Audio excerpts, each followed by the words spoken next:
Guess what? We are already in September. I'm gonna have lunch with you guys because I have to get lunch, and because my day is kind of busy. Today is Monday fun day. I made this super awesome rice with chicken. Oh my god. And I think I discovered the warm water, which is the flavor of being Costa Rican. It's called, in English, long coriander.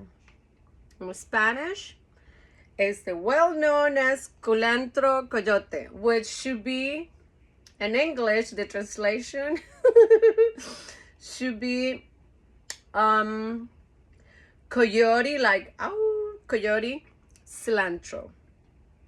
Wild, very rich flavor. Oh my god, it's so good. I can't even tell you how good it is. But anyways, my dog is here watching me, so I'm gonna give her something in a certain point. What?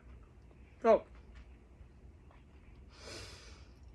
the last record that I did, it was like I was going to the airport, right? It was for my first trip ever on a plane. I talked to the landlord, because you guys remember I have an apartment, whatever. So I talked to the landlord and I told her, very nice lady. I used to live in her, she has 3 bedrooms, I'm sorry, 3 floors building. She lives in the bottom. The second one was rented and I live in the top one. And one place called Aranjuez, which was one of the oldest towns in Costa Rica. It was kind of like was fancy pants at a certain point. I don't know if it's like right now. But anyways, they have the view, this beautiful, awesome window to the view of Surquí. The Surquí is just like unbelievably awesome mountain. So anyways, I talked to her and I told her that I was leaving for such an amount of time. I didn't know when I will come back, but I will pay the rent and so and so and so. And I won't be there. I just need her to go to feed my goldfish. And she was like, go with it. No problem. And I told her, I said, you just have to go like, I don't know, every 2 days or something. Just make sure they don't die. Mm-hmm. That's perfectly fine. Go ahead. I have this little luggage. With this little luggage, there's a different story. Question is, like, when you are that young, you don't have luggage, like actually a luggage itself, because where are you going? You have usually like a backpack or something. So in my, I don't know, it was like probably like a period of 8 months or something, that I have these roommates, young girls. One of her name was Michelle and Gabriela. Oh my god, I love this girl. I have no idea where they are right now. I believe Michelle, I'm pretty sure they're like married with children. I have no idea. I don't even know how to track them because we completely get disconnected. Oh my god, yes. I just remember her name. Michelle, last name. I'm gonna look for it. I'm gonna look for her on Facebook and I see if she'll remember me. But anyways, so we were roommates. That was before I was living by myself, right? We were roommates for a short period of time. And we used to be roommates, buddy, friends, whatever. So all of this have sense. So we always want to get a job somewhere, like anywhere. And we go back to La Nación, right? So La Nación, it was this ad.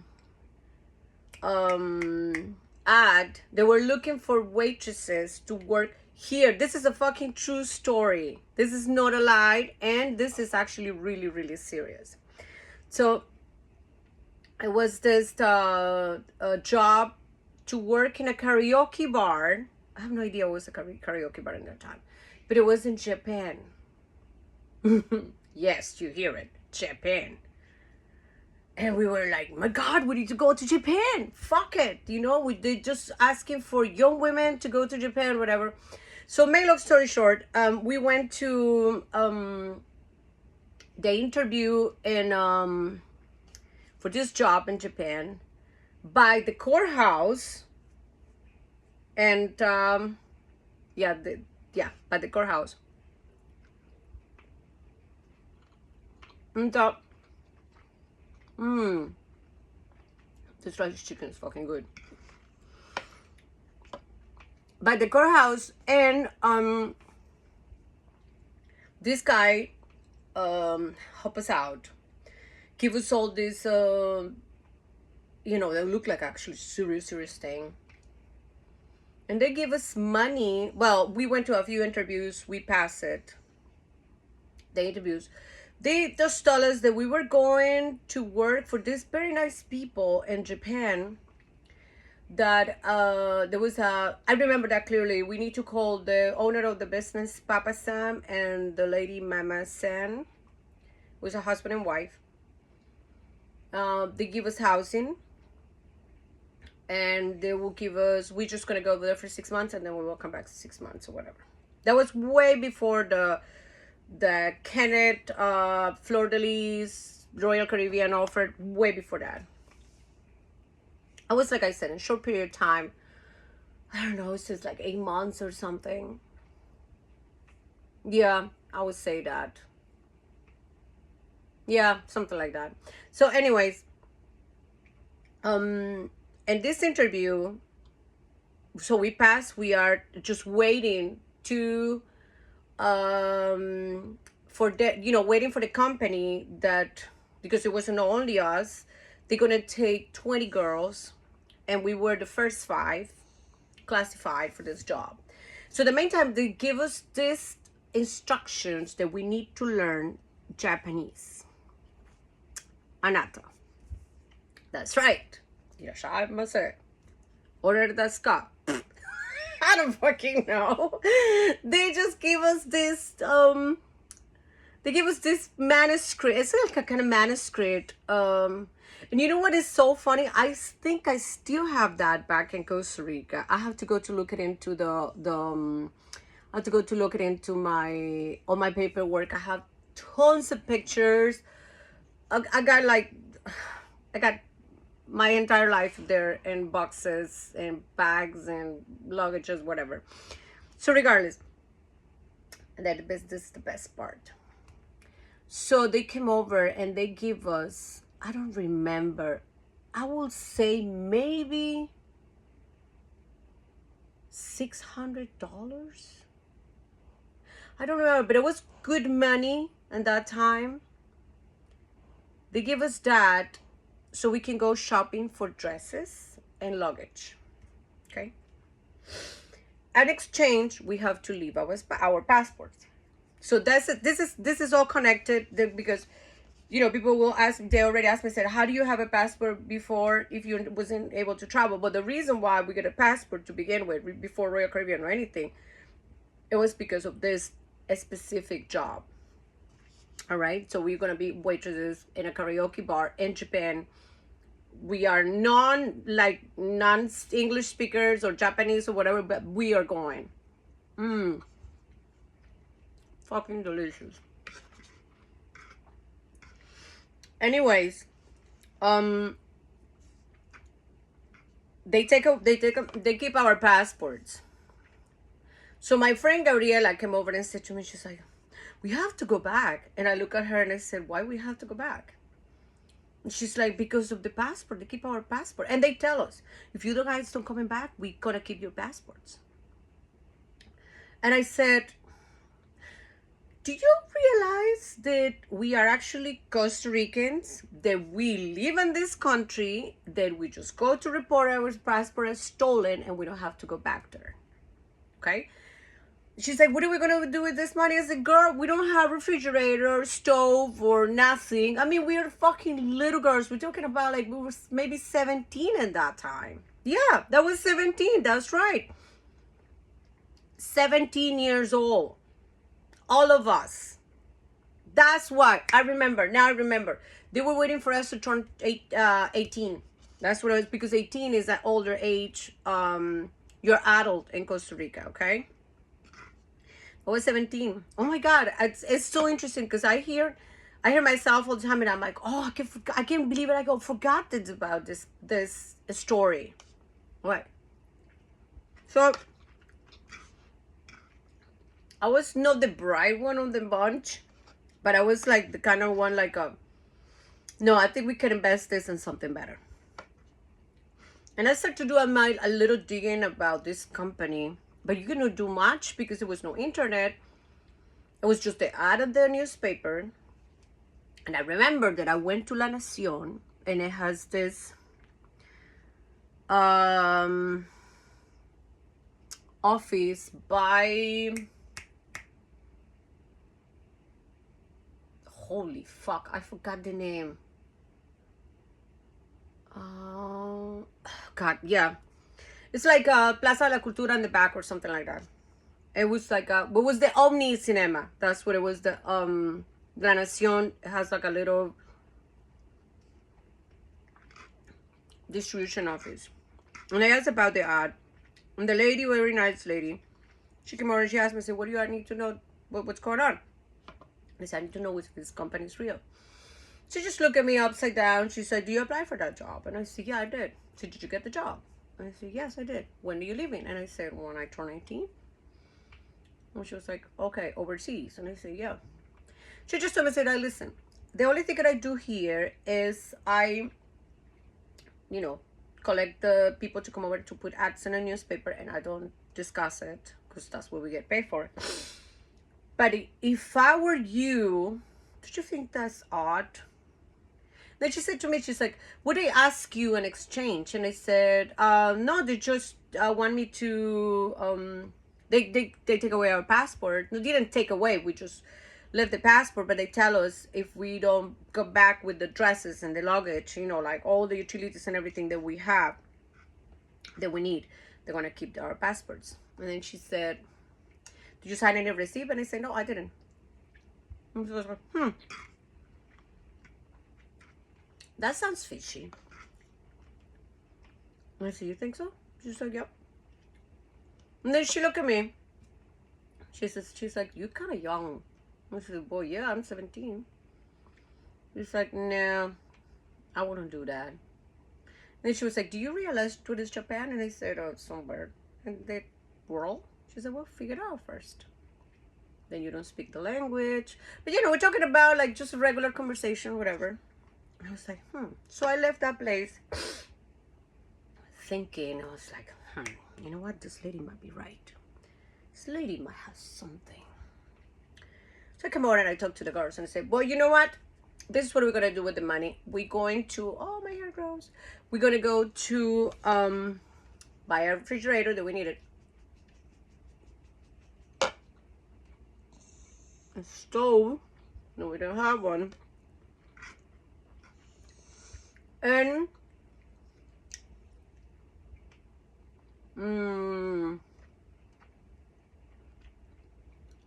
I don't remember what else. Anyways, that's what we did.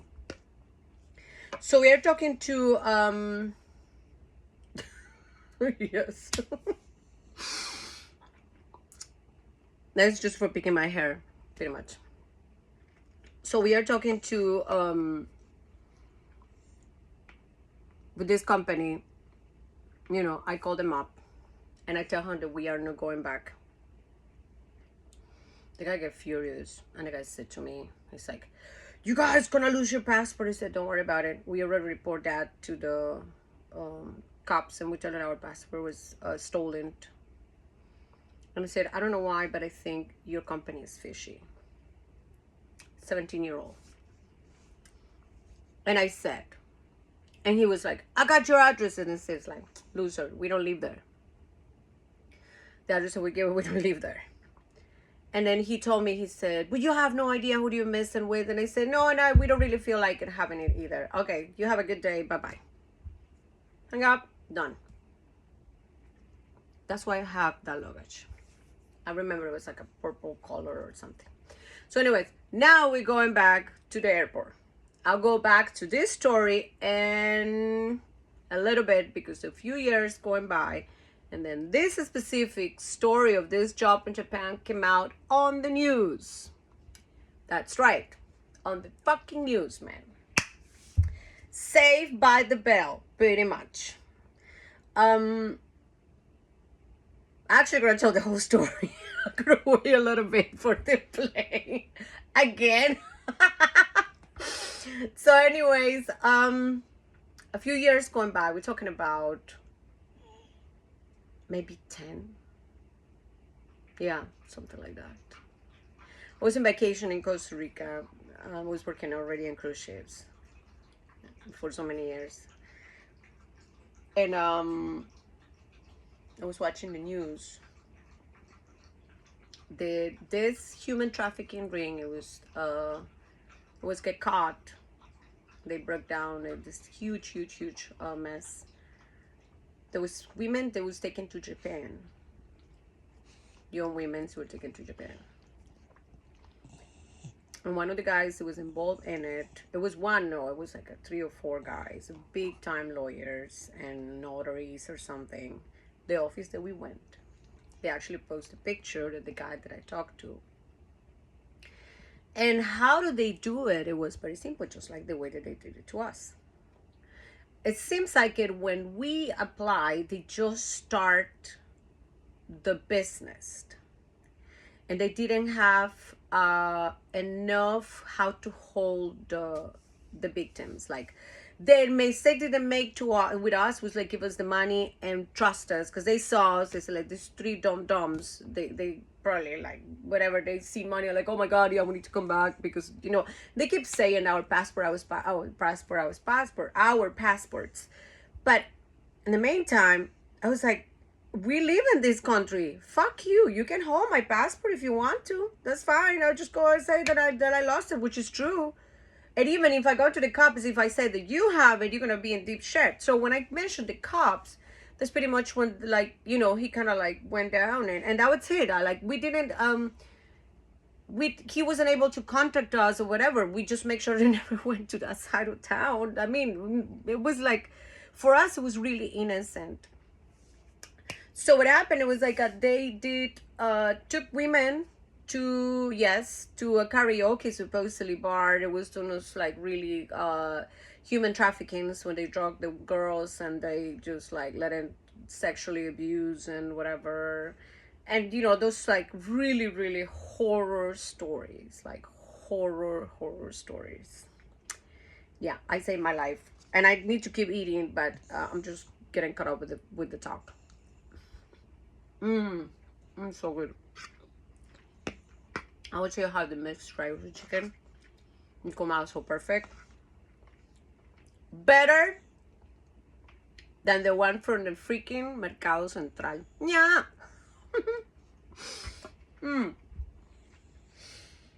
So what happened was one of the girls that was able to escape from that, she was in the news. It was very bad. It was really bad. And I actually met the girl, because we bumped each other once or twice in a different bar, like that we used to work. We just like, kind of like, oh, who is it? Because she was really pretty. She's still, I think she's still alive. Really pretty, white, this beautiful green eyes, like big green eyes, like, light hair. A beautiful woman. And she get like fucked in all levels. Her life was totally destroyed. I think I start to get into like looking into data. I'm pretty sure like it's another data right now about that. But I don't think it's something that you want to like recall. But regardless, I have this army of angels. They actually keep an eye on me.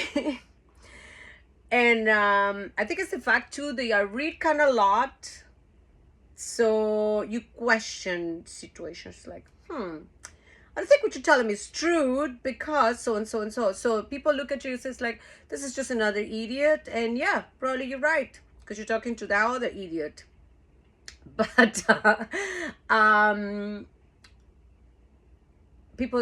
people sometimes like underestimate you. That's usually what happens. They underestimate you. But regardless. So anyways, now we're gonna go to the airport. Finally, we're gonna make it to the airport. I was like, when I was in school, I remember that they said in the US they have the mountains, the Rocky Mountains, the I think Appalachians, or I don't know, the big mountains and the big lakes, Ontario, the lakes in Michigan, big lakes and whatever. And I come from Costa Rica with everything have mountains and greens or whatever and green. So I had the feeling that coming to the US was pretty much like, you know, an big extension with like a lot of white people speaking English left to right. And that was pretty much the difference. So turns out that, well, getting to the airport, like freaking the fuck out. I never forget about that. I traveled with boots. Fuck that dude. Who does that in summer? But I didn't know better. But in Costa Rica it was kind of raining, so that's why I wear my boots. Uh, like this pin skirt with flowers, light, like a light blue flowers, and a black top.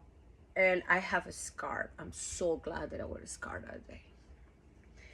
So when I get on the plane, right? I go on in the plane. I'm like, oh, you know, you're like totally freaking the fuck out. Like, oh my God, I'm gonna die. This is it. My mom doesn't even know that, you know what I mean? And you get all this terror thing because it's so many emotions. It's like the thing is like everything happens so quickly, so fast that that you are not really aware of how the changes, like, and then, you know, already inside of the plane I was like, oh my God, oh my God, oh my God. And it's this lady. I believe in angels. Look, I got it everywhere, right here, like this, you can see it right there. I got it everywhere, angels. But this lady, like, I don't remember, over 60s. She looked at me. I looked like I was about to pass out when I was sitting on the plane. She looked at me. She said to me, she's like, first time? And I said, yes, first time. You? And she's like, no, I've traveled a few times. I was like, She's like, are you afraid? And I'm like, terrified. You going to visit family? I'm like, You going on vacation? I'm like, no, really. I'm going to work. And she's like, really? How? I'm like, I get hired by one of those big companies, cruise lines. Oh, interesting. And I said, yeah. And then she told me, she said to me, she's like, okay, two things. Mostly all of us in this plane, we are freaking the fuck out. Because everybody think you're going to die in a plane. Which is, statistically speaking, it's not like that. You got more chances to die every day that you leave your house, going to the corner, to the store, than dying in a plane. Number two, when you sit the back, just don't against your back don't put your back all against to the seat. Just like bend a little bit to the front so you don't feel the whole impact of what's happening and the plane into your body. That definitely gonna help you out. And then number three, when it's the turbulence, you feel like your tummy going up and down. If you know, like I was in a window, she's like, you have a chance to be in a window, look at the clouds. This is the only time you're gonna have a chance to be inside a cloud. So now you know. I was like, interesting. Do you remember? Knowledge is power. I was like, what? Wait. Okay. Fabulous. The whole trip and the plane was amazing. She doesn't talk to me anymore. Like, that was it. And then I think she fell asleep. I don't recall anymore. It was amazing. Landing in the US. Landing in Miami Airport. International Miami Airport, Lejeune. I was like, where are all the mountains? Why is it so flat in here? Wait, what? No, no, no, no, no. And I'm like, this is something wrong with this picture. It has to be, a mistake. It has to be a mistake. I was like, no, this is something wrong. I probably took the wrong plane. That's thinking, me and my thinking, this is my common sense, my logical. So we landing, beautiful, getting to all the crowd and everything, and this is it. Everybody was gonna talk to me in English. Nope, no one single human being. All Miami is full of Spanish speaking people. Whoa, what the fuck? Are you serious? Yes, I'm serious. A heart attack. It was quite a shocking. And you know what is the most shocking thing? I came from a country that it has, in that time, it was probably 75, 80 degrees hot. And as soon as the freaking doors, sliding doors open, I just feel it right in my face. The heat, the humidity. And do you guys remember who was in boots? Immediately everything starts to stick in your body, and I'm like, what the hell is this? This is a nightmare. Suck it up, buttercup, because that's what you choose. At the airport, they have somebody to pick you up. Very nice gentleman, old man, well identified with Royal Caribbean. When I went through immigration, it was very easy. It was non-complicated whatsoever. Like, people said, oh my god, you keep immigration for so many hours. Nope. They just look at me, look at my paperwork, they look at me again, look at my paperwork again, the guy look at me again, look at the paperwork again, picture, da da da da da. Went to all this because it's like a giant envelope, manila, like a yellow ones. Look it up, everything. And then he was like, yeah, enjoy your job. I don't know, whatever, bye. I was like, all right, thank you. So when I get out to the airport, that was Friday. The guy came over and told me, he said to me, welcome to Miami, obviously in Spanish. Oye, chica, bienvenida a Estados Unidos de Norteamérica. No, he came over there. I was like, almost like Celia. Azúcar. No, he came over and he said, welcome to Miami. I'm your guide to Royal Caribbean. We're going to go straight to the port. And so it's going to be a little bit of a drive. We have to get you into the boat today because the boat's leaving in a few hours.